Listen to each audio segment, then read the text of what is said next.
difficulties with my microphone, so I'm going to use my voice. This year our theme is Lean on Me. The inspiration behind this year's theme is giving and receiving emotional support. We want to demonstrate the joy and privilege one feels when helping others by making yourself available and stepping up when you think someone needs you to. And the flip side of that, to illustrate the comfort, relief, and even happiness that you feel when someone makes themselves available to support you when you need it. And how everyone is capable of giving and receiving support regardless of ability. That everyone can enjoy and learn from today's musical presentation, Lean on Me.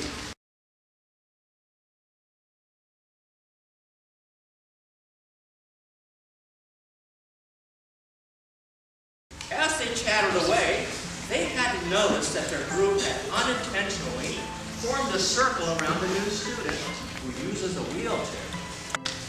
They had been talking above her head as if she wasn't even there. Gradually, Brittany, one of the 4 Pokemon Go friends, noticed Leslie. Looking down at her, took a step back. Leslie looked back up at Brittany, waiting for some kind of recognition, which Brittany didn't give. Perhaps she thought that Leslie couldn't hear or understand her. Brittany had seen kids in school using wheelchairs before, but she hadn't met any of them, and none of them were in her class. Brittany ignored people that looked and acted different from her, in a wheelchair, or wearing a hearing aid, or blind, or even making funny noises, or anything different. Brittany wouldn't think to ask them if they wanted to play. Leslie doesn't have the choice of leaving her wheelchair at home either. It's something she can't change because she needs it to get around. And you need to understand and respect that.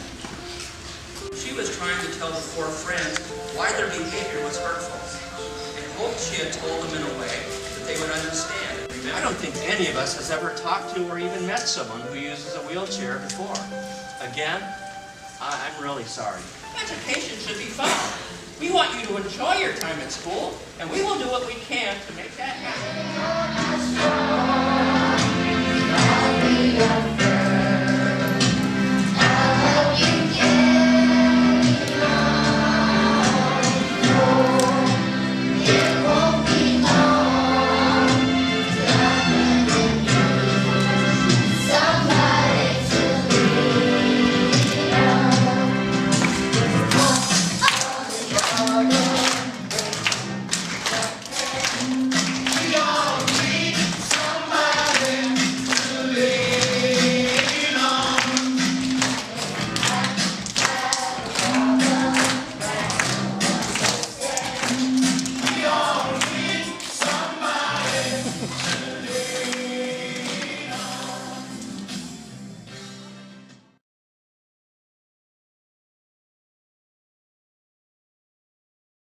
They abruptly stopped their conversation mid-sentence because they noticed Gabriel's friends from the day before heading their way. The friends were looking around, scanning the area for any teachers who might be watching. What are you doing hanging out with that new wheelchair kid instead of us? Her name is Leslie, said Gabriel, crossing his arms confidently. That doesn't mean we can't do stuff too. I just forgot about this morning, sad by the way his friends were acting, and walked back over to Leslie with his hands in his pockets and his head hanging down. No sweat, said Leslie. It's cool if you can't hang out. Believe me, I get it. I've met plenty of people who automatically think my chair is a problem and that it will get in the way of everything. They'd be surprised at the things I can do with this chair.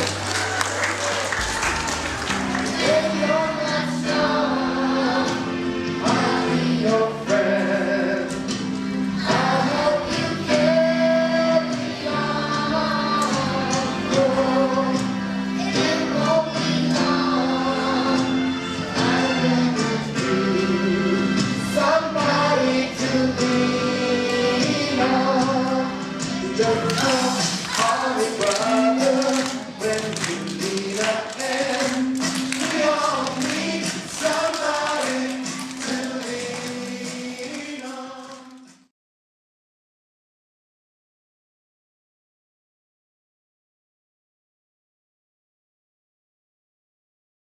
Leslie saw Gabriel sitting with his friends and headed over to his table. She then watched as Gabriel's friends got up and left when they saw Leslie coming their way. When Leslie arrived at the table, she saw that Gabriel looked depressed. She was concerned and asked, "Are you okay?" Gabriel answered gloomily, "I know it probably sounds weird, but I really like hanging out with those guys and having fun. It bugs me that they're acting this way." Leslie nodded her head understandingly.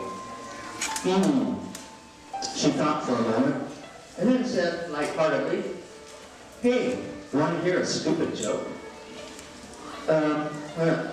I guess so," Gabriel replied, "but I don't really feel much like laughing." Okay. Well, here's the joke anyway," said Leslie. "Where do pencils go on vacation?" Gabriel mumbled back half-heartedly, "I don't know. Where?" "Pennsylvania," answered Leslie, and then laughed at her own joke. Then Gabriel's other friends, and what do you know? Surprisingly, even Brittany decided to come over, as did more students. Soon it was standing room only around the losers table. No, don't tell it again. Enough already. I haven't even eaten my lunch yet. Leslie cleared her throat, and with a straight face, calmly reassured her. No, don't worry. I'll tell a different joke this time." So Leslie took a deep breath and started telling a different joke. "Where do pens go for vacation?" she asked the group surrounding the table. About half the kids asked back at the same time, "I don't know, where?" Leslie answered, "Pennsylvania." Some kids groaned, but lots of kids laughed. And no one laughed as hard as Leslie and Gabriel, who laughed the hardest because they couldn't believe they were laughing at all. A lunch that started out dismal turned into the best lunch either of them had had the entire year, even though neither of them actually got to eat their lunch. Thanks for making me feel better. I didn't think it was possible. I was really bummed out. "You're welcome," said Leslie.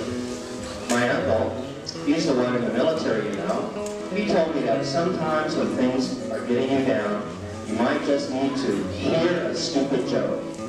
That's what I go by, and it always works for me." "I'll remember that," said Gabriel. "I guess it works for me, too."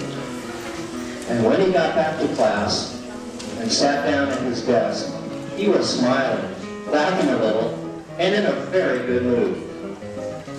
He thought about how he was feeling down, and how Leslie had taken the time and made an effort to cheer him up.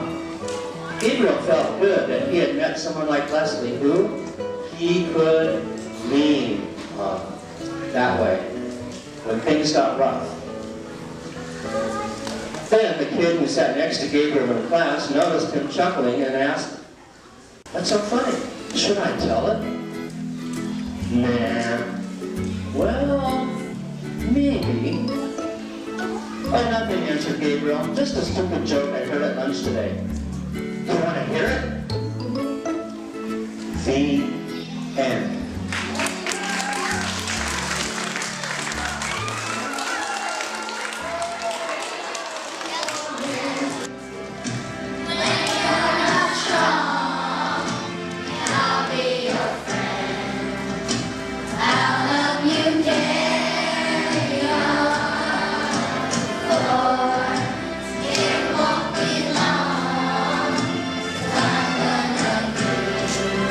Sound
and boys and girls. I want you to learn from today. The school's cafeteria served up something special on Tuesday. A handful of Florida State football players were visiting and walked in for lunch. One of them, Travis Rudolph, the team's star wide receiver, noticed one sixth grader in particular. I saw him by himself, and I was just like, yo, can I have a seat with you and eat with you? He was like, sure, why not? You know, we just started off having a good conversation. I was sitting on this. That kid was 11-year-old Bo Paskey. You looked up, and there he was. Yeah. And what did he say? He said, "Sup, dude?" Someone nearby took this photo of Bo and Travis having lunch. Notice everyone else in the picture is sitting far away. You see, Bo has autism and often eats lunch by himself. On the days that he's sitting alone, I think those are the days that it bothers me more than it bothers him. Leah Paskey is Bo's mother. She posted the photo to Facebook saying, "This is one day I didn't have to worry if my sweet boy ate lunch alone because he sat across from someone who was a hero in many eyes." Her post went viral. I'm just moved with emotion at his generosity and his kindness. I don't know what made him pick Bo, but I'm so grateful he did. Travis Rudolph could score 1 million touchdowns this season and never come close to making one family so happy. I haven't gone through bullying, but I've seen it. I don't like it. I don't approve of bullying. I feel like it's wrong. Honestly, that's a cool person. I hang out with him any day. Bo! Right here. It gets better. At school today, all the kids wanted to have lunch with Bo. I'm a superstar. Everybody recognizes me. Mark Strassman, CBS News, Tallahassee. Well done, Travis.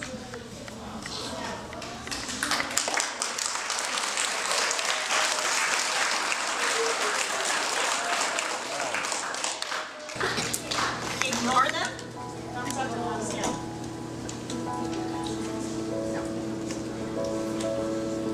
You talk to them, just like a football player in a video.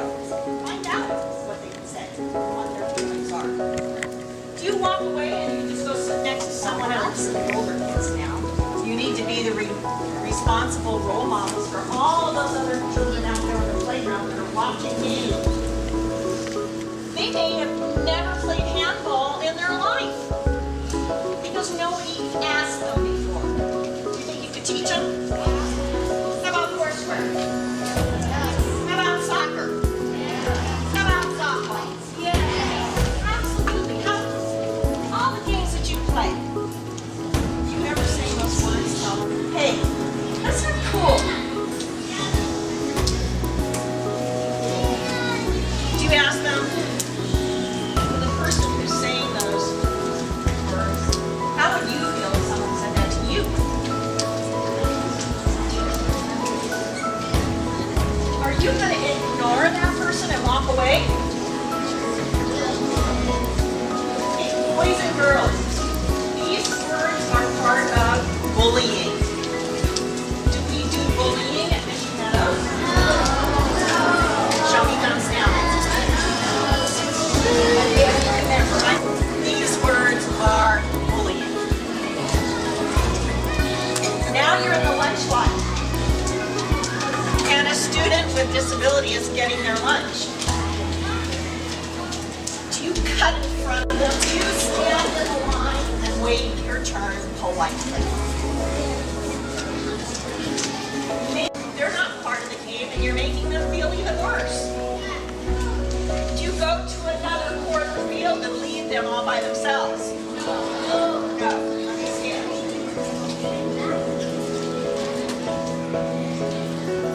You keep doing your work and keep going.